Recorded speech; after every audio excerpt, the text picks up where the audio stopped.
अच्छा, दूसरा मुझे ये बताइएगा कि आज का ये मैच बहुत इंपॉर्टेंट है, तो इसमें बॉलिंग अटैक जो पाकिस्तान का है वो भी बहुत बेटर कर रहा है। इसमें किसको देख रहे हैं कि शाहीन और आमिर में से ज़्यादा बेहतर परफॉर्म कौन कर सकता है? देखें, अगर दोनों की बात करूं तो दोनों के बॉलिंग स्किल की बात करूं हुँ, तो शाहीन तो न्यू बॉल कर रहा है, बड़ी अच्छी बॉलिंग कर रहा है। अगर आपको याद हो आईसीसी चैंपियनशिप का जो मैच था अगेंस्ट इंग्लैंड, तो आमिर ने भी न्यू बॉल के साथ बड़ी आउटस्टैंडिंग हुँ, जो है वो बॉलिंग करते हुए नजर आए, और नज़र आया था। उनके सामने रन्स करना बहुत मुश्किल है। ज़रूरी नहीं कि अगर शाहीन कह रहा है तो आमिर जो है वो न्यू बॉल नहीं कर सकता। हुँ, तो ये दोनों बॉलर ऐसे हैं, तो इनको दोनों को यूटिलाइज कर सकते हैं पावर प्ले में। यहाँ की कंडीशन की बात करूँ, अमेरिका में जो मैचेस हो रहे हैं वहाँ की पिचेस की बात करूँ, हुँ, तो ज़्यादा सूट जो है वो फास्ट बॉलर को कर रहे ही हैं। तो कर रहे हैं। फास्ट बॉलर के सामने रन्स करना बहुत मुश्किल है। अगर कल का आपने मैच देखो इंडिया और आयरलैंड का, तो इंडियंस के बॉलर्स ने ज़रा सी खिंची हुई बॉल पे गुड लाइन पे बॉल करते रहे, वहाँ पे रन्स करना बहुत मुश्किल था, और हुँ, जिसकी वजह से उन्होंने अच्छी टीम को, जो आयरलैंड की बुरी टीम ठीक। नहीं थी, उनके खिलाफ बॉलिंग अच्छी की है। तो मुझे लगता है कि आमिर और जो है ना वो शाहीन शाह शाहीन। अफरीदी को न्यू बॉल करवाना चाहिए। ये दोनों बॉलर ऐसे हैं, इनके सामने रन्स करना बहुत मुश्किल है पावर प्ले में। और मुझे लगता है कि नसीम को पुराना बॉल करवाना चाहिए, क्योंकि इसकी पेस है, उसके पास पेस है, उसका रिवर्स स्विंग होता है, हुँ, और कंडीशन ऐसी है कि नसीम को जो है ना वो कंडीशन सूट करेगी, क्योंकि बॉल लो भी रहता है, वो अच्छा। जहाँ पे लो रहता है वहाँ पे लेग भी फोर और बोल्ड होने के चांसेस ज़्यादा होते हैं, और हुँ, क्रॉस बहुत मुश्किल से लगता है। तो मुझे लगता है कि नसीम को पुराना बॉल करवाना चाहिए, आमिर, और उसके बाद शाहीन को को न्यू बॉल न्यू कराएं, बॉल। और बीच में आप स्पिनर्स यूज़ कर सकते हैं। अच्छा, इनमें आमिर और शाहीन की अगर बात की जाए तो आमिर और शाहीन में बेटर कौन-सा है आपके मुताबिक? देखें, मैं एक को नहीं कहूँगा, दोनों ऐसे बॉलर हैं कि डोमिनेट कर सकते हैं, इनके सामने रन्स करना। दोनों मैं को आप दोनों इक को इक्वल। एक इक्वल रेट करता हूँ, क्योंकि दोनों ने जो है परफॉर्मेंस पाकिस्तान के लिए बहुत दी। ठीक है, आमिर काफ़ी देर बाद रिटायरमेंट हुँ, जब वापस लिया है, तो उसने जो है वो अवेलेबिलिटी दी है पाकिस्तान के लिए, बिल्कुल। वर्ल्ड कप में वो सिलेक्ट हुआ है। उसके अलावा वो जहाँ पे भी क्रिकेट खेल रहा था, न्यू बॉल PSL में, जहाँ पे भी इंटरनेशनल क्रिकेट हो रही है या जो टी लीग्स हो रही लीग्स है, हो तो रही हैं। वहाँ वहाँ पे वो परफॉर्म करता हुआ नजर आ रहा है। तो न्यू बॉल के साथ उसको बॉलिंग करवानी चाहिए। मैं दोनों को इक्वल रेट करता हूँ। ठीक है। अच्छा अदनान, मुझे बताइएगा कि अगर आपसे पूछा जाए कि आपकी पाकिस्तान की तरफ से कोई टी20 टीम, तो आप कोई नाम बता दें कि जिनको टीम में होना चाहिए था और इनको टीम से, या सिर्फ नाम बता दें कि इनको टीम में होना चाहिए था। देखिए, मैं अगर टीम में होना चाहिए था तो आपको, आपका जो बेस्ट बॉलर था इस साल का PSL का, उसामा मीर। उसामा मीर को होना चाहिए था।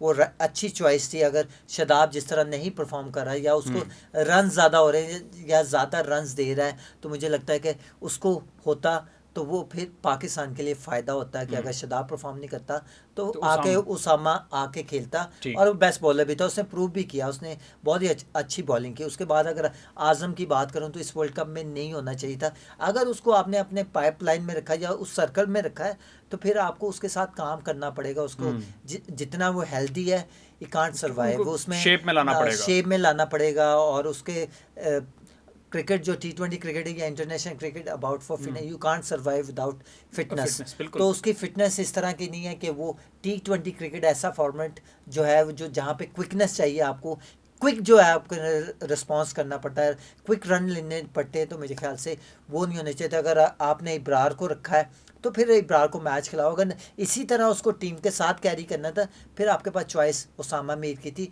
वो आके ठीक। मैच खेलता। उसके बाद अगर बात करें सैम अयूब की बात करें, हुँ। तो सैम अयूब है, ठीक है, रन्स नहीं कर रहा, उसकी 15 की एवरेज है 15 मैचों में। तो कहीं ना कहीं अगर आपने उसको कंटिन्यू इतनी क्रिकेट खिलाई है, अगर रिकी पॉन्टिंग की बात करें, तो उसने कहा है कि जिस तरह के वो शॉट्स खेलता है, वो मैंने दुनिया में कहीं भी नहीं देखा। अगर रोहित शर्मा की बात करें, तो उसने भी अपने इंटरव्यू में यही कहा कि सैम जिस तरह की पेस को और जिस तरह ये शॉट पीछे खेलता है, हुँ। तो मैंने दुनिया में नहीं ऐसे देखा। नहीं देखा। तो देखे, अगर दुनिया आपके प्लेयरों की तारीफ कर रही है, तो फिर आपको उसको कॉन्फिडेंस देना चाहिए। अगर आपने उसको वर्ल्ड कप में रखा है, तो फिर पूरा खिलाओ, और फिर देखो कि उसने परफॉर्मेंस की है कि नहीं की, या उसमें कोई गैप है, या हुँ, उसमें कोई चीज़ें गलत हैं, या उसकी शॉट सिलेक्शन गलत है, तो फिर आप उसके साथ काम करें। हुँ। अब ये ना हो कि उसने अगर नहीं परफॉर्म किया तो आप टीम से बाहर निकाल दें, उसके बाद वो ज़ाया हो अच्छा जाए। अदनान, यहाँ पर एक सवाल है मेरा कि आप कह रहे हैं कि इसको खिलाना चाहिए, इसको नहीं खिलाना चाहिए, या जो मामला चल रहे हैं कि उनको कैरी कर रहे हैं लेकिन मौका नहीं दे रहे, तो ये कहीं ग्रुपिंग चल रही है टीम में? नहीं, ऐसी, पॉलिटिक्स चल रही है? देखें, इस पे तो मैं कुछ नहीं कह सकता। आपको अभी लगता है, डू यू थिंक?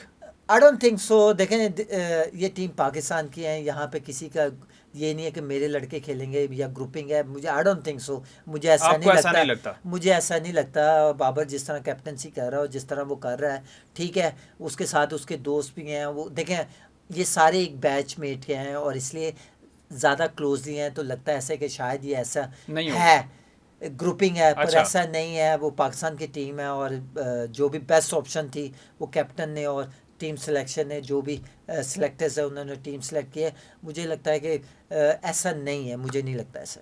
आपको नहीं लगता ऐसा? ठीक है। अच्छा चलें। आप शायद इस वजह से सवाल कर रहे हैं क्योंकि इसमें शदाब है, वो इस्लामाबाद का कैप्टन है, शाहीन है तो वो लाहौर कलंदर का कैप्टन है, रज़वान है तो मुल्तान सुल्तान का कैप्टन है, बाबर है तो पेशावर ज़ल्मी का कैप्टन है। तो 4-5 कैप्टन टीम में जब इकट्ठे हो जाए ना, तो फिर इश्यूज क्रिएट होते हैं, वो होते हैं, पर मुझे नहीं लगता, आई डोंट थिंक सो, उनको क्योंकि पता है। लास्ट टाइम जो है वो कप्तानी को लेकर भी कुछ मसाइल हुए थे और फिर शाहीन ने नायब कप्तानी भी कबूल नहीं की, तो उस हवाले से भी कुछ देखिए काफ़ी सारी चीज़ें चल रही वो राइट पे था, उसने सही मेरे ख्याल से डिसीजन लिया उसने। जब आपने कैप्टनसी दी है बाबर से लेके, पहले तो बाबर से गलत लेके शाहीन को आपने कर दिया कैप्टन, और ठीक। जब आपने बनाया है तो फिर उसको मौका देना मौका चाहिए देना था, उसको चाहिए था। लंबा लेके चलना चाहिए था। जिस तरह बाबर को पाकिस्तान ने कैप्टनसी दी है, काफ़ी सीरीज दी, बहुत से उसने मैचेस जीते भी हैं, तो फिर इसी तरह शाहीन को टाइम देना चाहिए। और सडनली वर्ल्ड कप से पहले उसकी कैप्टनसी वापस लेके फिर बाबर को दे दी, तो कहीं ना कहीं वो है, इसी वजह से उसने कहा है कि मैं शायद कैप्टनसी नहीं करूँगा, वाइस कैप्टन। आज आप सबसे ज़्यादा किस प्लेयर से पुरुमीद हैं? एक बैट्समैन और एक फास्ट बॉलर बता दें। देखें, अगर बैटिंग में बात करूं तो जिस तरह फ़खर आके बैटिंग कर रहा है, उसने अगेंस्ट आयरलैंड एग्रेसिवली अग्रेसिव खेलता है, और इंग्लैंड के ख़िलाफ़, न्यूजीलैंड के ख़िलाफ़ और इंग्लैंड के ख़िलाफ़ जिस तरह की बैटिंग कर रहा है, तो मुझे लगता है कि वो डेंजरस प्लेयर हो सकता है आज के मैच फ़खर, में। और फ़खर कोई बॉलर? बॉलर में अगर बात करें तो मुझे लगता है कि आमिर लग रहा है मुझे आज का, अगर न्यू बॉल करता है तो फिर ज़्यादा डेंजरस होगा, क्योंकि वो आज उसका बॉल जो है ना 90% जो है ना शाहीन और दोनों का, जो अगर दोनों बॉल करते हैं ठीक, तो दोनों ही डेंजरस हो सकते हैं आज के यूएसए के मैच लिए, में। आज के मैच के लिए।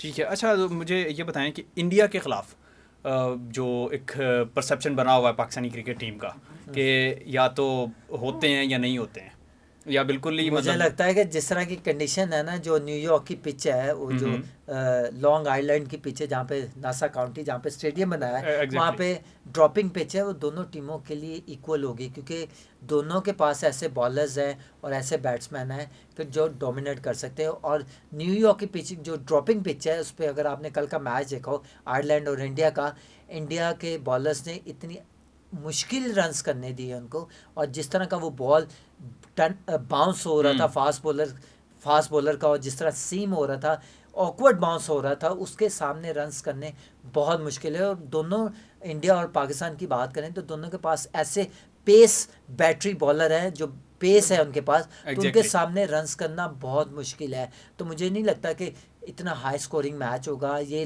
लो टोटल मैच होगा, और मुझे लगता है कि दोनों टीमों के लिए इक्वल होगा, क्योंकि पिच जो है उस वहाँ पे उस पिच पे रन्स करना इतना आसान नहीं है बैटिंग के लिए। अच्छा, लेकिन इसमें ये भी एक है कि एडवांटेज है इंडिया को कि इंडिया ने वहाँ पर प्रैक्टिस मैचेस खेले हुए हैं और पाकिस्तान ने ऐसा कुछ भी नहीं है। देखें, अगर पहले बांग्लादेश का और इंडिया का जो मैच हुआ तो जी। उसमें भी जो है इंडियन बैटिंग ने डोमिनेट किया था। पहले 183 रन्स किए थे शायद अगेंस्ट बांग्लादेश, और उनके बैटर्स ने डोमिनेट किया। और कल के मैच की बात करें, टॉस जीत के पहले बॉलिंग करके उन्होंने रन चेज किए, तो कहीं ना कहीं वो भी जो है वो उनके लिए फ़ायदा होगा, क्योंकि 2 मैच खेल चुके हैं। तो पाकिस्तान पहला मैच खेल रहा है डैलस में, और दूसरा जो 9 तारीख को होना है वो न्यूयॉर्क में होना है। तो मुझे लगता है कि ज़्यादा जो कंडीशन जो है, जो यूज़ टू कर चुके होंगे, वो इंडियन टीम होगी। लेट्स सी कि पाकिस्तान और इंडिया का मैच होता है तो ये मैच ही होगा, ये प्रेशर वाला मैच होगा।